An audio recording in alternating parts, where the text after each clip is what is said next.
शहर कायद में मवेशी मंडियां सजना शुरू हो गई। मरकजी मवेशी मंडी नॉर्दर्न बाईपास पे, जबकि शहर भर में 11 मवेशी मंडियों की इजाजत बल्दिया उज़्मा कराची ने जारी कर दी। बल्दिया उज़्मा कराची ने डिस्ट्रिक्ट सेंट्रल में 3, कुरंगी में 2, वेस्ट में 1, साउथ में 1 और मलीर में 1 की इजाजत दी है। 11 मवेशी मंडी के इजाजत नामे बल्दिया उज़्मा कराची ने जारी कर दिए।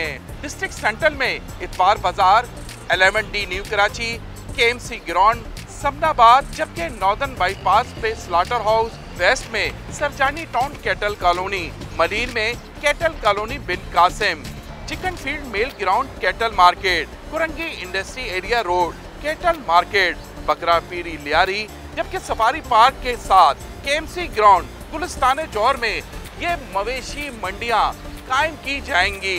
1 मरकजी और 11 बल्दिया उज़्मा कराची की जानिब से मवेशी मंडियों के इजाजत नामे जारी किए गए हैं। अब देखना यह है कि शहरी इंतजामिया गैर कानूनी मवेशी मंडियों को कैसे कंट्रोल कर पाती है।